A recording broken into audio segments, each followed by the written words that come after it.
आप यदि medical student हो तो ये जो फुल फॉर्म मैं आज बताने वाला हूँ ना, ये आपको जिंदगी भर काम आएंगे, बहुत इंपॉर्टेंट है। हर एक चीज हॉस्पिटल के बारे में जितने भी फुल फॉर्म होते हैं पूरी डिटेल से वीडियो लेकर आया हूँ। स्टार्ट करता हूँ गाइस, आपका टाइम बिना वेस्ट किए मैं। सबसे पहले आप चीजों को समझिए। डॉक्टर जब आरएक्स लिखता है, आरएक्स का मतलब होता है ट्रीटमेंट। दवाई लिखने से पहले जब भी डॉक्टर है आपकी जो ट्रीटमेंट लिखेगा यानी कि जो दवाई लिखता है, दवाई को लिखने से पहले वो आरएक्स का यूज करता है, आरएक्स सिंबल का यूज करता है। आरएक्स का मतलब होता है ट्रीटमेंट नीचे, ठीक है। फिर डॉक्टर लिखता है एचएक्स, एचएक्स का मतलब होता है हिस्ट्री। जब भी मरीज की हिस्ट्री जो पेशेंट लिखेगा, जैसे कि कोई मरीज आया डॉक्टर के पास, वो डॉक्टर से बोल रहा है कि सर 15 दिन पहले मुझे इतनी शुगर बढ़ गई थी और 2 महीने पहले मुझे टाइफाइड था और फिर मुझे फीवर हो गया, फिर मुझे डेंगू हो गया। तो ये सब क्या है, पेशेंट की हिस्ट्री है। तो हिस्ट्री को लिखने से पहले डॉक्टर एचएक्स लिखता है। ऐसे नहीं लिखता है डॉक्टर की हिस्ट्री, हिस्ट्री नहीं लिखेगा डॉक्टर एचएक्स। एचएक्स का मतलब होता है हिस्ट्री, ठीक है। डीएक्स, एक शब्द यूज करते हैं डीएक्स। डीएक्स का मतलब होता है डायग्नोसिस, मरीज के टेस्ट के बारे में लिखना। जब भी पेशेंट के टेस्ट के बारे में लिखना है तब डॉक्टर कैसे लिखेगा मैं आपको लिख के बताता हूँ उसको, ठीक है। जैसे कि ना, अगर आपको डॉक्टर लिख रहा है तो डॉक्टर आपको टेस्ट से लिखने से पहले क्या करेगा, डॉक्टर लिखेगा आपका डीएक्स, डीएक्स करके नीचे लिखेगा सीबीसी, ठीक है। CBC complete blood count, RBC, red blood cells और ये सारी चीजें लिखेगा, क्लियर है। तो इस तरह से आपके टेस्ट लिखता है डॉक्टर, ठीक है। तो जब भी डॉक्टर टेस्ट लिखेगा तो टेस्ट लिखने से पहले डीएक्स जरूर लिखता है। डीएक्स का मतलब होता है डायग्नोसिस। इससे डॉक्टर जो लेवल है वो समझ जाते हैं डीएक्स का मतलब क्या है। एक होता है ओडी, क्यूडी। क्यूडी, क्यूडी का मतलब होता है एवरीडे, दवाई को रोज लेना है। किसी भी दवाई का नाम लिखा डॉक्टर ने, दवाई के नाम के पहले डॉक्टर ने क्या लिख दिया, क्यूडी लिख दिया। तो क्यूडी का मतलब होता है कि वो जो दवाई लिखी है ना, वो दवाई को आपको रोज डेली खाना पड़ेगा, डेली उसको यूज करना पड़ेगा। तो क्यूडी का मतलब होता है गाइस डेली, यानी कि रोज।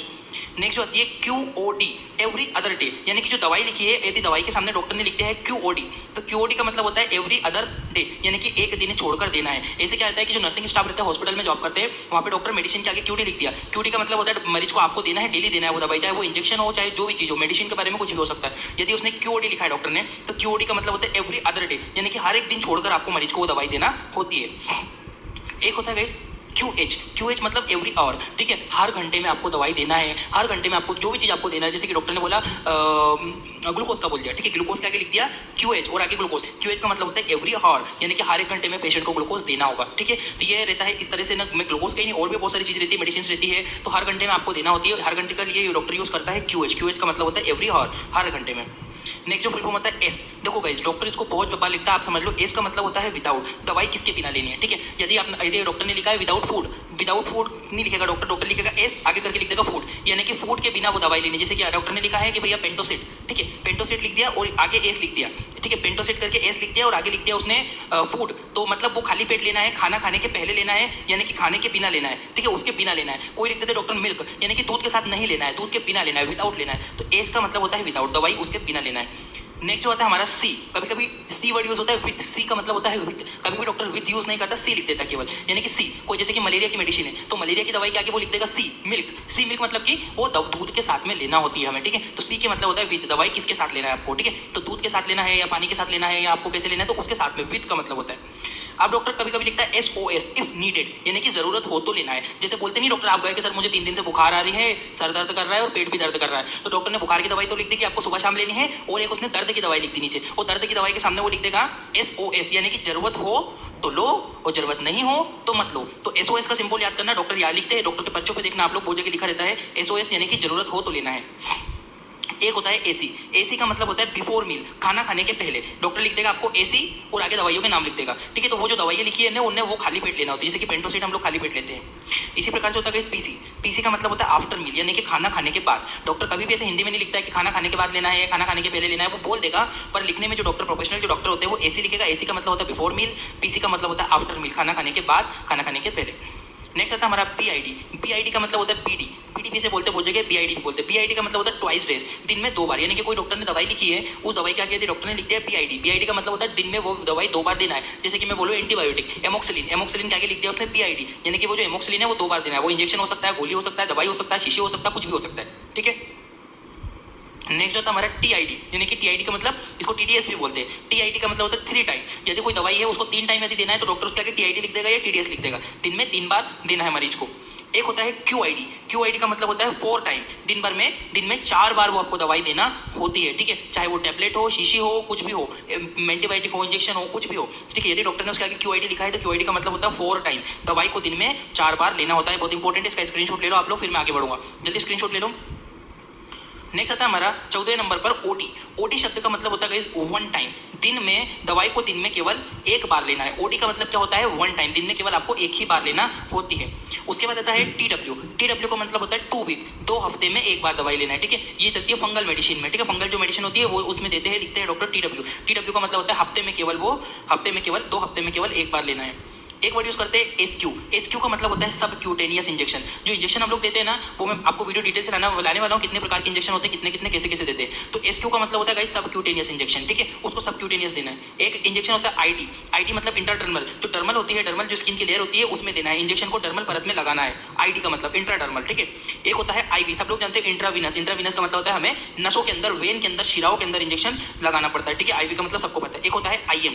आईएम का मतलब होता है इंट्रामस्कुलर, इंजेक्शन को मसल्स के अंदर लगाना है, ठीक है। ये भी बहुत इंपॉर्टेंट है, याद रखना। और इंजेक्शन के ऊपर लिखा हुआ भी आता है ओनली यूज फॉर आईवी या फिर यूज फॉर आईवी आईएम। आईवी का मतलब इंट्रावीनस भी दे सकते हो, इंट्रामस्कुलर भी दे सकते हो, सबक्यूटेनियस भी देते हैं, आईडी भी देते हैं, इंट्राडर्मल। तो सब इंजेक्शन अलग अलग प्रकार के होती है। तो चारों पॉइंट याद रखना। एसक्यू का मतलब सबक्यूटेनियस, आईडी का मतलब इंट्राडर्मल, आईवी का मतलब इंट्रावेनस। नेक्स्ट होता है आपका आईएम, इंट्रामस्कुलर, ये भी बता दिया मैंने। एक वर्ड यूज होता है Q4H, ठीक है। अभी Q4H का क्या मतलब होता है ये समझो, ठीक है। Q4H का मतलब होता है एवरी 4 आवर, दवाई को 4 घंटे में देना है, ठीक है। हर 4 घंटे में दवाई को देना है। तो डॉक्टर उसके आगे लिख देगा Q4H और आगे दवाई का नाम लिख देगा, यानी कि जो दवाई लिखी है उस दवाई को दिन में आपको 4 बार देना होती है, ठीक है। नेक्स्ट बढ़ता हूँ मैं। नेक्स्ट आपकी मेडिसिन, सॉरी, नेक्स्ट जो आपको वर्ड आता है वो होता है ओटी। ओटी का मतलब ये तो मैंने आपको बता दिया पीछे, सॉरी ना। अब मैं आगे बढ़ता हूँ यहाँ से। ओटी के बाद हमारा आता है, कितने नंबर हो गए थे, यहाँ तक हो गया था आपका, सॉरी बैक करता हूँ 1 मिनट। यहाँ तक आपका 20 नंबर तक कंप्लीट हो गया था एवरी। जो नेक्स्ट आता है हमारा वो होता है आईसीयू, सॉरी आपको पिक हो गया 27 तक यहाँ पे क्लियर करना है। ओडी का 1 टाइम मैंने बता दिया आपको, ठीक है। एक होता है आपका 1 TSF। 1 TSF का मतलब होता है 1 टी स्पून फुल, ठीक है। 1 टी स्पून मतलब होता है कि 5 ml। जब भी डॉक्टर लिखता है 1 टी स्पून, यानी कि 1 चम्मच की समथिंग शीशी पिलानी है बच्चे को या बड़े को, जिसको भी देना होती है, तो डॉक्टर 1 TSF लिख देता है, यानी कि 1 स्पून देना है, यानी कि 5 ml तक वो दवाई देना होती है, ठीक है। एक होता है RTX। RTX का मतलब होता है गाइस रेडियोथेरेपी। जब भी डॉक्टर रेडियोथेरेपी लिखता है, रेडियोथेरेपी पेशेंट की होती है, तो रेडियोथेरेपी के आगे RTX लिखा जाता है। RTX मतलब रेडियोथेरेपी। एक वर्ड होता है CTX। CTX का मतलब होता है गाइस कीमोथेरेपी। जब भी डॉक्टर कीमोथेरेपी देता है तो कीमोथेरेपी को देने से पहले CTX लिखता है वो, ठीक है। CTX का मतलब कीमोथेरेपी, वो नीचे कीमो मेडिसिन लिखता है। एक वर्ड होता है IX। IX का मतलब होता है इंडिकेशन, मरीज को सुझाव। क्या होता है कि कोई पेशेंट आया, उसको मलेरिया है या कुछ और प्रॉब्लम है, या उसको चिकनगुनिया है, या फिर आप उसको समझ सकते हो चिकन पॉक्स वगैरह है, तो उस कंडीशन में, चिकन पॉक्स वगैरह की कंडीशन में क्या होता है, चिकन पॉक्स में डॉक्टर लिखता है indication, don't contact with sunlight, sunlight से कॉन्टेक्ट में कम रहो, धूप में कम जाओ, ऐसा डॉक्टर लिखता है, ठीक है। तो इंडिकेशन, बहुत सारी बीमारियों में अलग अलग इंडिकेशन हो सकते हैं, तो इंडिकेशन डॉक्टर IX करके लिखता है। एक होता है गाइस CX। CX का मतलब होता है कॉम्प्लिकेशन। जब भी मरीज को कोई कॉम्प्लिकेशन होता है तो बोलता है कि सर मुझे चक्कर आ रहे हैं, मुझे पेट दर्द भी है, लूज मोशन भी लग रहे हैं, और बहुत ज्यादा पसीना भी निकल रहा है, गर्मी लग रही है, भूख नहीं लग रही है, तो डॉक्टर ये सारे CX करके नीचे लिख देता है कि फटीग है, डिजीनेस है, यानी कि मरीज को चक्कर आ रहे हैं। तो कॉम्प्लिकेशन, मरीज को क्या क्या दिक्कतें होती है, उसके आगे CX करके नीचे लिख देता है। तो CX से हम समझ जाते हैं कि मरीज की कॉम्प्लिकेशन लिखी। एक होता है BX। BX का मतलब होता है बायोप्सी। जब भी मरीज की बायोप्सी करते समय BX डॉक्टर लिखता है। BX का मतलब होता है बायोप्सी। आगे बढ़ता हूं मैं। कुछ और बहुत ही इंपॉर्टेंट पॉइंट समझो। एक होता है ICU। ICU का मतलब होता है इंटेंसिव केयर यूनिट, ठीक है। ICU का मतलब इंटेंसिव केयर यूनिट। ये सब हॉस्पिटल का डिपार्टमेंट है, इसके फुल फॉर्म याद रखना, ये पूछते हैं बहुत बार। SICU, surgical intensive care unit. SICU का फुल फॉर्म क्या है, सर्जिकल इंटेंसिव केयर यूनिट। एक होता है आपका MICU। MICU का मतलब होता है मेडिकल इंटेंसिव केयर यूनिट। देखोगे MICU का मतलब मेडिकल इंटेंसिव केयर यूनिट। एक होता है आपका NICU। NICU का मतलब होता है न्यूबॉर्न इंटेंसिव केयर यूनिट। एक होता है आपका OT, ऑपरेशन थिएटर। एक होता है आपका OPD, आउटडोर पेशेंट डिपार्टमेंट। एक होता है आपका IPD, इंडोर पेशेंट डिपार्टमेंट। यानी कि OPD IPD में अंतर क्या है, OPD मतलब जो पेशेंट आया दिखाने, मरीज को दिखाने आएगा डॉक्टर के पास, तो वो IPD डिपार्टमेंट है, जहाँ पे डॉक्टर बैठते हैं। और OPD है वो। और IPD का मतलब होता है कि जो पेशेंट पहले से ही भर्ती है, अस्पताल में भर्ती पेशेंट को इंडोर पेशेंट डिपार्टमेंट और आउटडोर पेशेंट डिपार्टमेंट के नाम से जाना जाता है। गाइस बहुत सारे स्टाफ होते हैं जिनको पता ही नहीं होता है, आप लोगों को याद रखना है। जो भी इस वीडियो को देख रहा है, आप सभी लोगों को ये पॉइंट याद रखना। ICU intensive care unit, SICU surgical intensive care unit, MICU medical intensive care unit, NICU newborn intensive care unit, OT operation theatre, OPD outdoor patient department, IPD indoor patient department. Next बढ़ता हूं मैं। एक होता है CCU। CCU मतलब critical care unit. एक होता है ICCU, intensive coronary care unit. एक होता है HCU, हाई केयर यूनिट। एक होता है आपका ECG, इलेक्ट्रोकार्डियोग्राम। ये मैंने एक पॉइंट अलग लिया है इसमें, थोड़ा सा आप याद रखना, ECG वगैरह करते हैं तो, ठीक है। तो याद रखना भाई, बहुत इंपॉर्टेंट है CCU, critical care unit, intensive coronary care unit, HCU high care unit और इलेक्ट्रोकार्डियो। ये बहुत सारे क्वेश्चन गाइस ये एग्जाम में पूछे जाते हैं, इन सबको याद रखना। आप लोगों को एग्जाम में आएंगे और आपको समझ में आना चाहिए, मेडिकल के स्टूडेंट हो, सबको याद होना चाहिए। तब तक आप मेरे चैनल को एक बार विजिट करके देखो। चैनल को मत करो सब्सक्राइब, मैं नहीं बोलता हूँ मेरे चैनल को सब्सक्राइब करो, पर एक बार आप मेरे चैनल को विजिट करो, और यदि आपके काम की